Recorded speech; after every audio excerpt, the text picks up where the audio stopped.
rekan-rekan yang dirahmati oleh Allah Subhanahu wa ta'ala.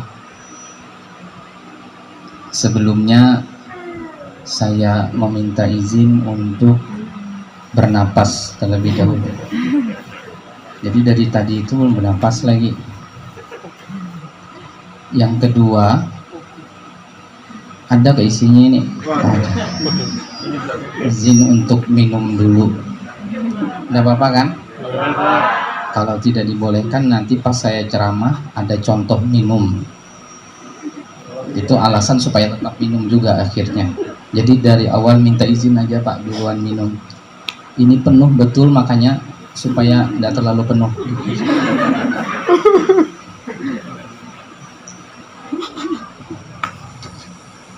Baik, sampai mana tadi sudah? Sampai minum. Sampai minum. Belum ada ceramah sudah minum. Boleh makan dulu ini. Karena dari sekian seringnya saya ceramah, baik itu di Matahari Lembus atau di Big Mall ataupun di Plaza Mulia, hari ini aja terlihat banyak makanannya. Biasanya itu di depan aja punya saya, itu pun kadang-kadang pas saya pulang udah dibungkuskan. Hari ini alhamdulillah, mungkin ini berkah Maulid Nabi. Yang lain dapat juga kayak ini? Dapat. Alhamdulillah. Kalau begitu pekan depan Maulid Nabi lagi kita. Ya, pekan aja sudah Pak.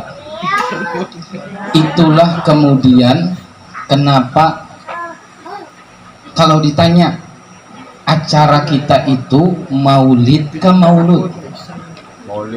Maulid Nabi ke maulud Nabi?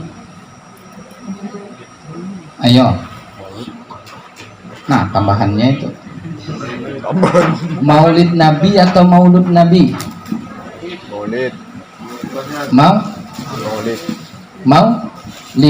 Maulid. Mana kira-kira yang tepat? Atau kita perjelas dulu bahasanya ini. Ada maulid, kalau kita apa tulisannya? Maulid Nabi. Seandainya ada orang mengatakan maulud Nabi, kira-kira benar apa salah bahasa itu? Nah, ya kayak gini kalau dibagi duluan, maka dengan habisnya pembagian itu maka selesai pula ceramah kita. Sampai mana tadi? Nah ya, kalau maulud atau maulid sama aja, benar, dua-duanya boleh dipakai, cuman beda makna sedikit. Satu, kalau maulid maka yang dimaksud adalah waktu ataupun saat di mana Nabi Muhammad lahir. Jelas? Di belakang. Maulid tadi apa maulid? Waktu di mana Nabi dilahirkan. Waktu atau masa di mana Nabi Muhammad dilahirkan, maka disebut dengan maulid. Tapi kalau kemudian disebut maulud Nabi, maka artinya atau maknanya adalah Nabi yang lahir, orangnya. Kalau maulud itu orangnya, kalau maulid waktunya. Jelaskan bisa dua-duanya kan? Disebut maulid Nabi berarti waktu di mana Nabi dilahirkan, yaitu di bulan Rabiul Awal. Kalau disebut maulud Nabi berarti ada diri Nabi yang lahir, yaitu baginda Nabi besar Muhammad Sallallahu Alaihi Wasallam. Dua-duanya bisa dan boleh dipakai. Bahkan orang kita punya arti yang ketiga, yaitu apa? Ada maulid, ada maulud, ada mulut.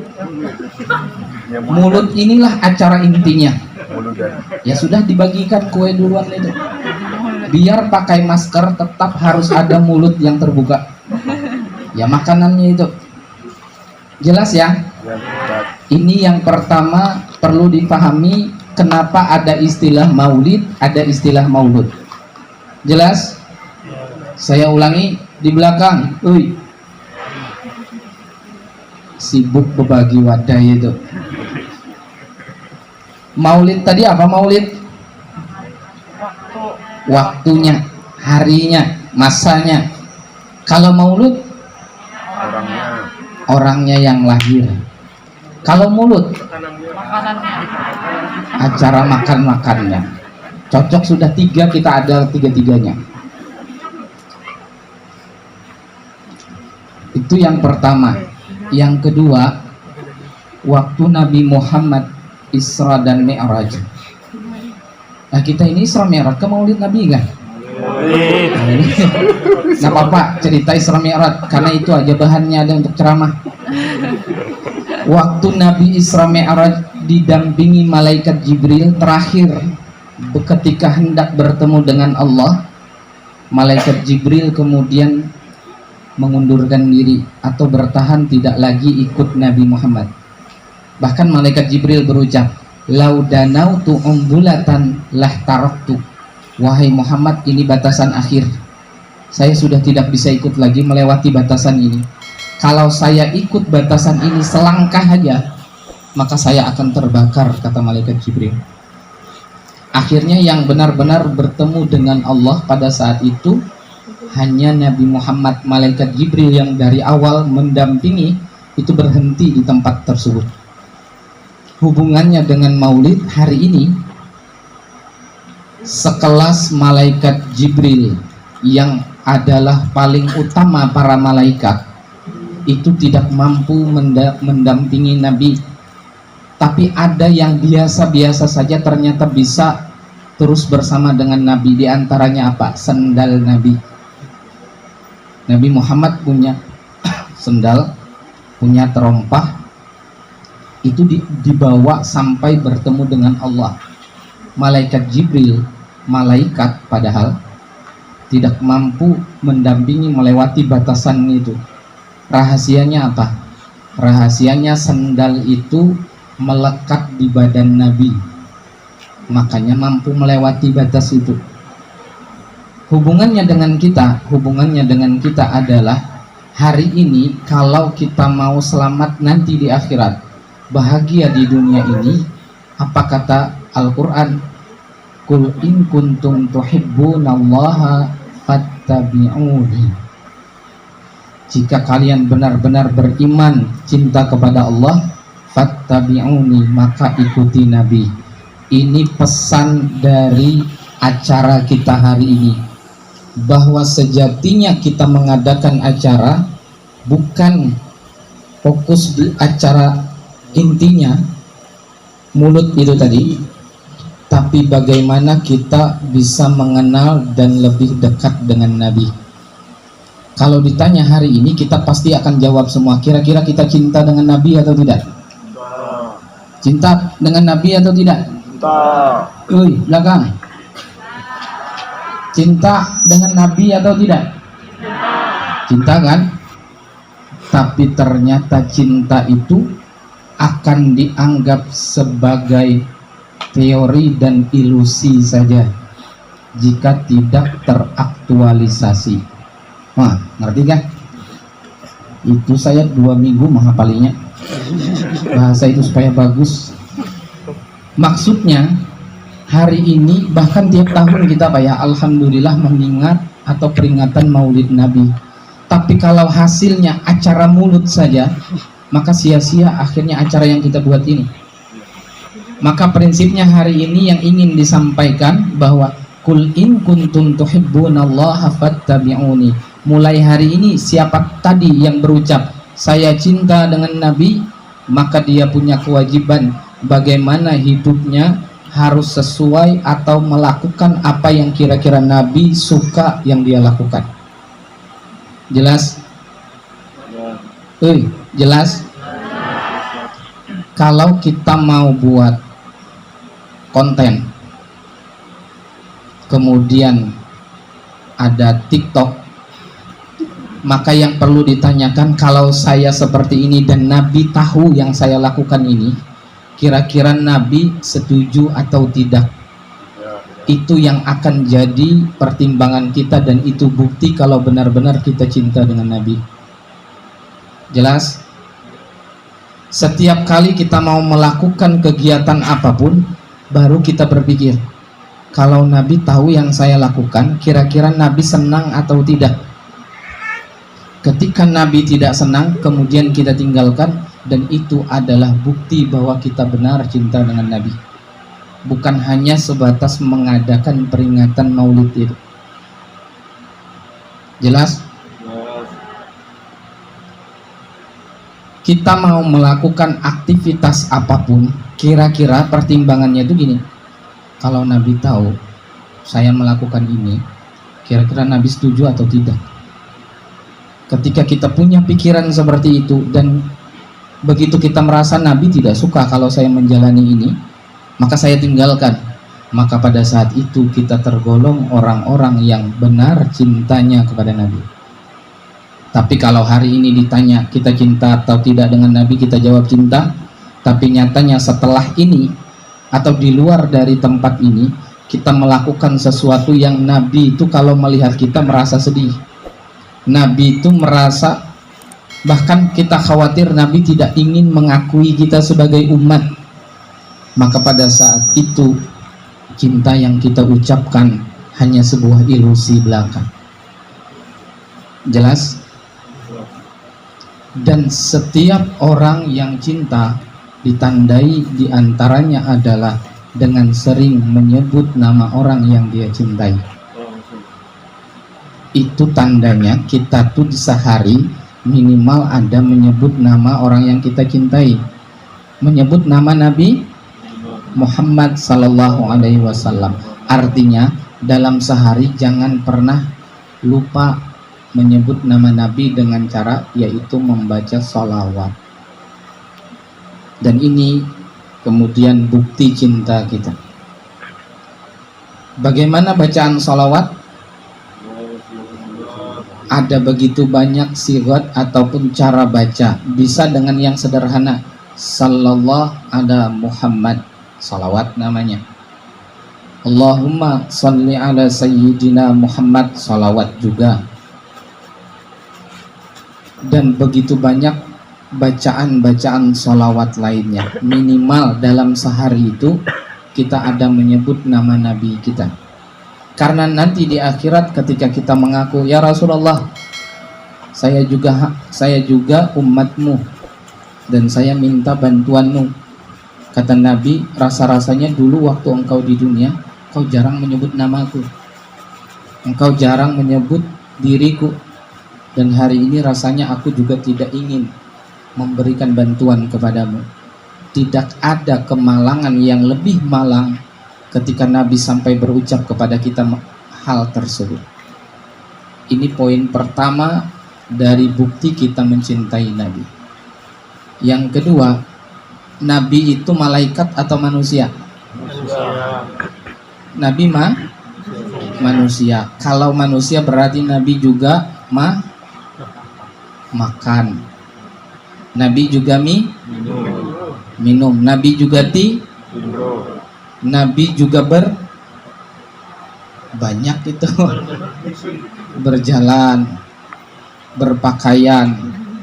Hari ini kita tidak melihat Nabi, tapi bukti kalau kita cinta dengan Nabi, kita akan makan dan minum, berpakaian, berjalan, yang lainnya. Setidaknya kita usahakan agak mirip dengan Nabi. Maksudnya bukan pakaiannya, tapi cara memakai pakaiannya. Bukan makanannya, karena makanan Nabi itu apa? Makanan orang Arab itu ada dua makanan pokok orang Arab, yaitu kurma, yang satu gandum dibuat jadi roti. Orang Arab makan itu. Hari ini kan kita banyak lumpia, ote-ote, bakwan, apalagi tadi itu yang dibagikan tuh bingka. Banyak kan, tidak sama jenis makanannya, tapi apa yang bisa samanya? Bagaimana Nabi waktu makan makanan beliau maka kita berusaha hari ini makan makanan tersebut sebagaimana Nabi makan, yaitu apa? Makan dan minum, mengambil makanannya dengan tangan kanan diri sendiri, bukan tangan kanan orang lain. Tolong ambilkan itu, tangan kanan orang yang ambil. Habis itu kita makan tangan kiri. Jelas ya? Bahkan saking Nabi tidak suka, itu kan ada orang dulu pernah makan di hadapan Nabi, pemuda. Dia makan tangan kiri. Kata Nabi, wahai anak muda, makan tuh tangan kanan. Dengan nada sombong dia menjawab, saya tidak bisa tangan kanan, saya biasa tangan kiri aja. Akhirnya setelah dia berucap itu, dia kemudian tidak bisa mengangkat tangannya untuk memasukkan makanan ke dalam mulutnya. Itu tanda bahwa Allah pun ternyata tidak ridha terhadap apa yang dia lakukan. Sampai akhirnya Nabi berucap, di antara idza akala ahadukum falyakul biyamini wa idza syariba ahadukum falyashrab biyamin. Kalau makan, minum tangan kanan, jangan tangan kiri. Kenapa? Fa inna syaitana ya'kulu bishimali wa yashrabu bishimali. Karena syaitan itu makan dan minumnya tangan kiri. Seolah-olah Nabi ingin menyampaikan, tapi bukan bahasa seperti itu. Yang makan dan minum tangan kiri itu berarti seolah-olah bahasanya seperti itu.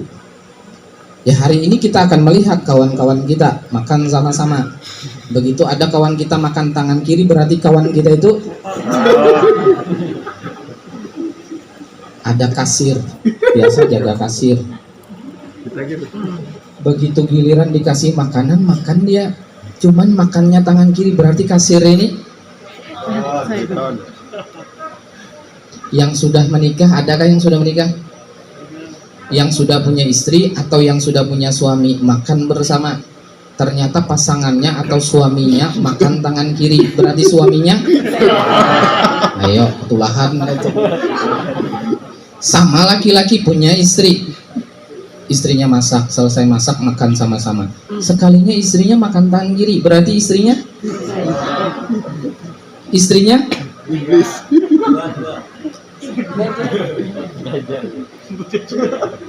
jurik. Kita punya orang tua atau anak melihat kita sebagai orang tua, makan kita tangan kiri, berarti orang tua itu Syaitan. kepala toko ini. Siapa kepalanya di sini? Beliau makan tangan kiri.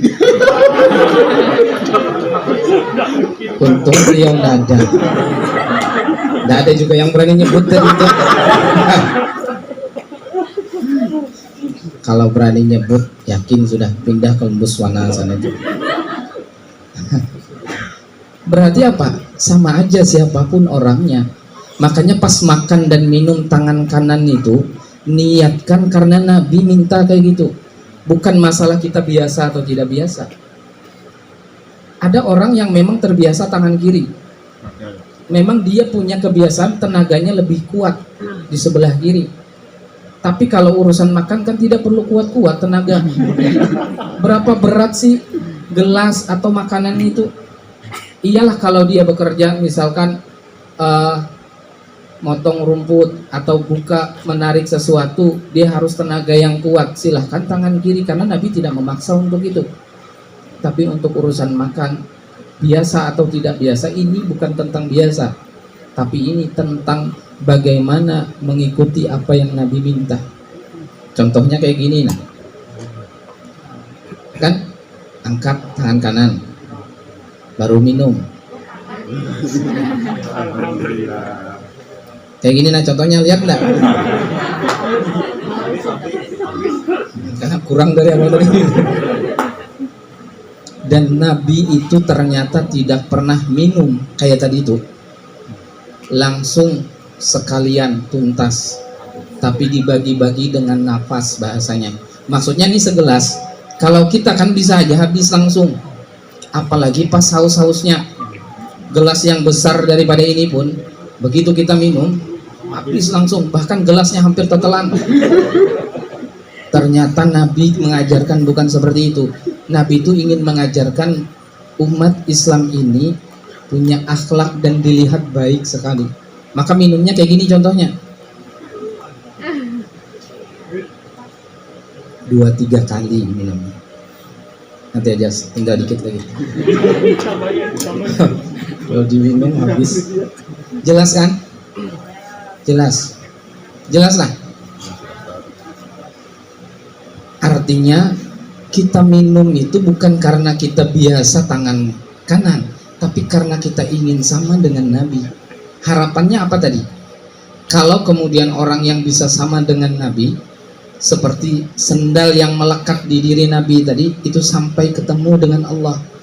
Malaikat Jibril saja tidak sampai. Hari ini bagaimana mungkin kita bisa bahasanya dekat dengan Allah, sementara apa yang dicontohkan Nabi, yang dilakukan Nabi tidak kita lakukan. Sementara Al-Quran perintahkan, Qul in kuntum tuhibbunallah, wahai Muhammad, katakan ke umatmu, jika kalian benar-benar ingin bertemu dekat dengan Allah, fattabi'uni, maka ikuti Nabi Muhammad. Hari ini sekali lagi, setiap aktivitas yang kita lakukan, maka timbangannya adalah kira-kira Nabi itu melakukan ini bagaimana. Seandainya ada yang kira-kira bisa sama, ya tadi makan minumnya sama, memakai pakaiannya sama, melepas pakaian. Kalau memakai pakaian, yang duluan dipakai sebelah mana lengannya? Sebelah kanan, karena Nabi itu yuhibbut tayamun bahasa. Itu loh sederhana. Kita lagi gerah-gerahnya panas sekali, kemudian kita buka cepat-cepat, mungkin kita tidak sadar. Tapi bagi orang yang menyadari bahwa secepat apapun saya harus melepas pakaian ini, saya harus sama dengan Nabi. Begitu melepas, yang duluan terlepas atau keluar tangannya itu sebelah nah, dikit jawabannya. Yang benar jawabannya hadiah umrah. Tapi bagi yang mampu. Kalau melepas pakaian duluan sebelah kiri, kebaliknya dengan memakai.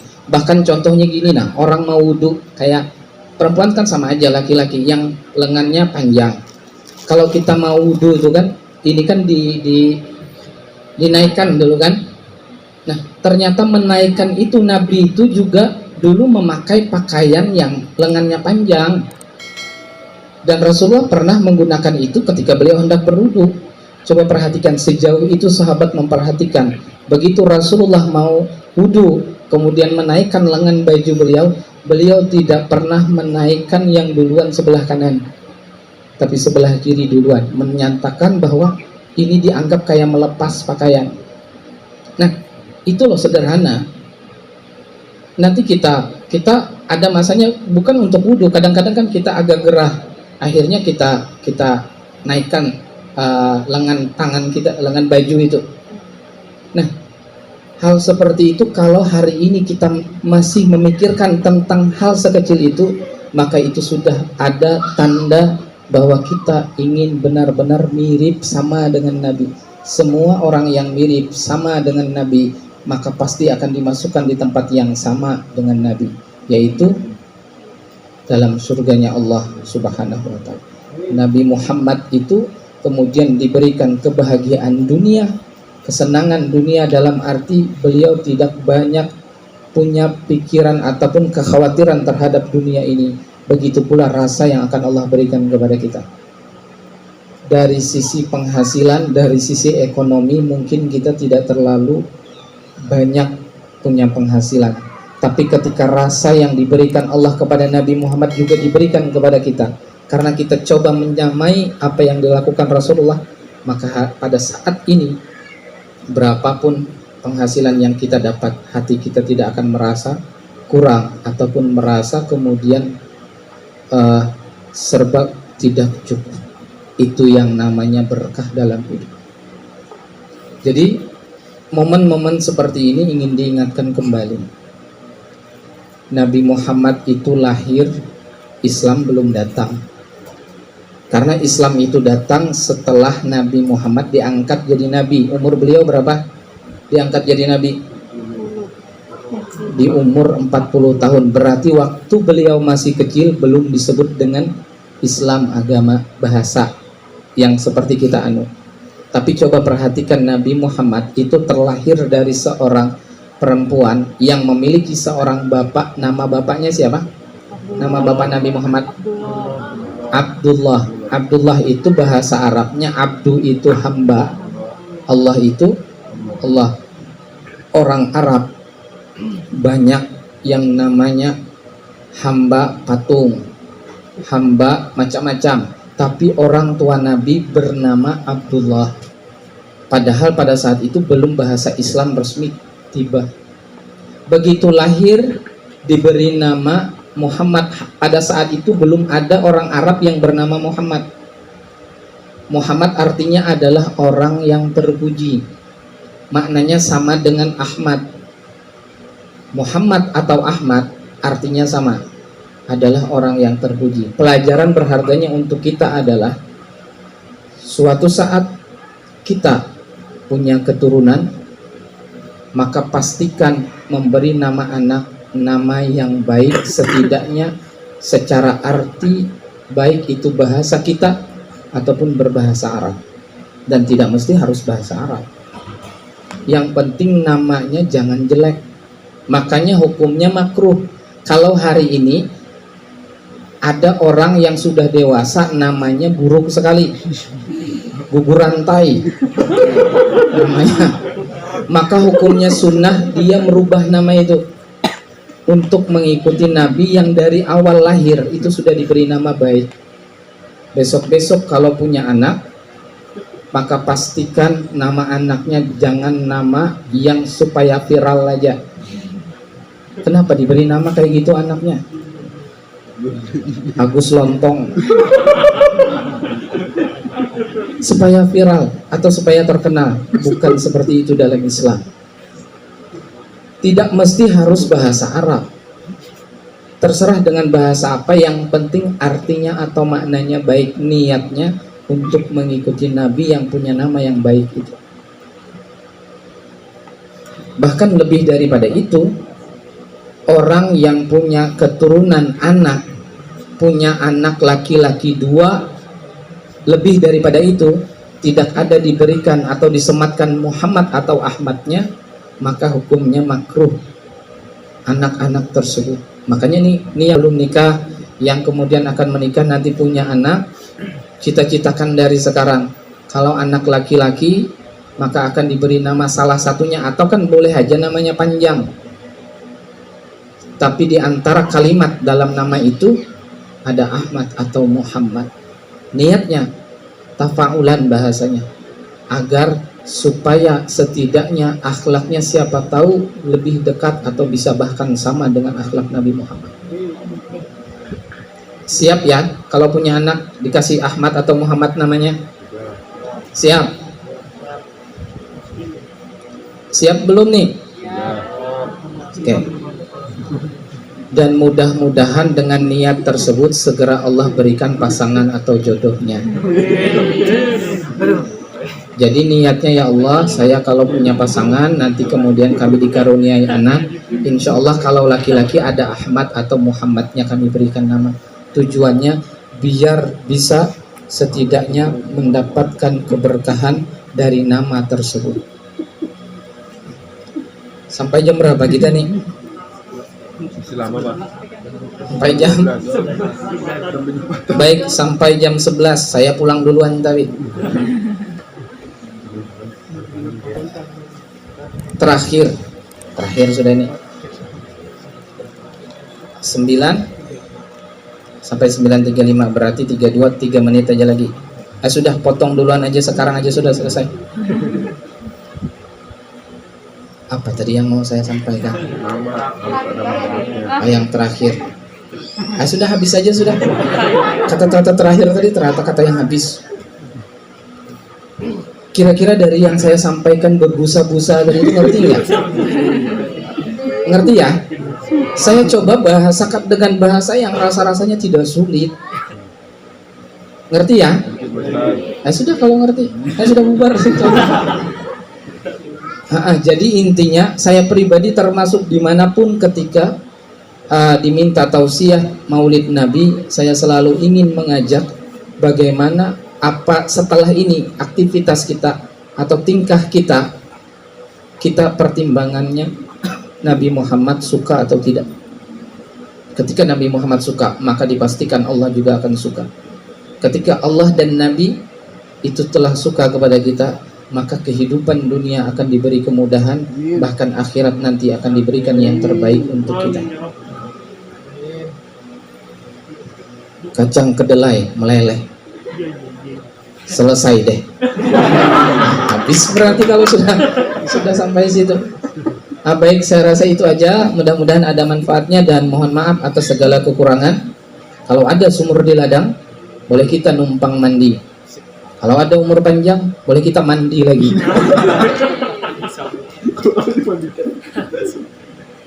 Hidup sendirian tanpa kekasih. Cukup sekian dan terima kasih. Itu 3 minggu saya persiapan untuk acara ini. Kita doa sama-sama, mudah-mudahan duduknya kita, hadirnya kita, selain dapat mulut itu tadi, banyak dapat keberkahan, khususnya kita mengharapkan syafaat dari Nabi Muhammad. Syafaat itu artinya adalah pertolongan, di mana nanti di akhirat mungkin kita banyak perlu ditolong dan tidak ada yang bisa menolong kita dengan izin Allah kecuali baginda Nabi Muhammad SAW. Di akhirat nanti kita menginginkan, memang kita tidak pernah melihat wajah Nabi, memang kita tidak pernah bertemu dengan Nabi, tapi Nabi masih kenal dan mau mengakui kita sebagai umatnya. Ketika Nabi mengakui dan menjamin kita sebagai umatnya, maka tentu Allah akan berikan keselamatan kepada kita. Mudah-mudahan segala usaha, upaya yang kita lakukan di dunia, Allah beri kemudahan, Allah berikan kelancaran dalam setiap kegiatan yang kita lakukan. Pertimbangannya Rasulullah senang atau tidak. Yang hari ini bekerja, mudah-mudahan Allah lindungi, Allah jaga. Yang kita tinggalkan keluarga kita di rumah, mudah-mudahan Allah jaga mereka, Allah lindungi mereka. Hari ini kita berkumpul, mudah-mudahan nanti di akhirat kembali Allah kumpulkan kita bersama dengan baginda Nabi Muhammad SAW. Ala hadhihi niyyah wa kulli niyyatin salihah wa ila hadratin Nabil Mustafa Rasulillah sallallahu alaihi wasallam. Al-Fatihah.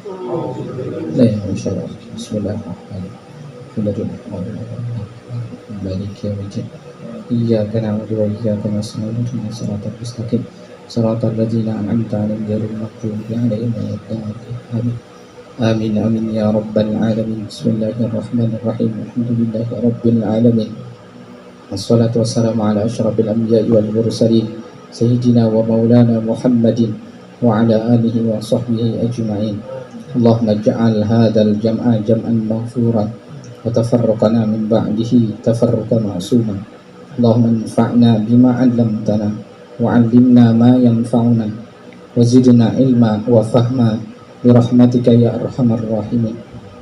Allahumma arzuqna mutaba'atan nabi sallallahu alaihi wasallam zahiran wa batinan, qawlan wa fi'lan wa ta'atan wa ibadatan bi rahmatika ya arhamar rahimin. Rabbana taqabbal minna innaka antas sami'ul alim wa tub 'alaina innaka antat tawwabur rahim. Rabbana atina fid dunya hasanah wa fil akhirati hasanah wa qina adzaban nar. Wa sallallahu ala sayyidina Muhammadin nabiyil ummi wa ala alihi wa sahbihi wa sallam. Subhana rabbika rabbil izzati amma yasifun wa salamun alal mursalin walhamdulillahi rabbil alamin. For you and for me in the entire of human rights, I am sorry. Nggak ngerti kan? Kurang lebih aja saya. Assalamualaikum warahmatullahi wabarakatuh. Waalaikumsalam warahmatullahi wabarakatuh.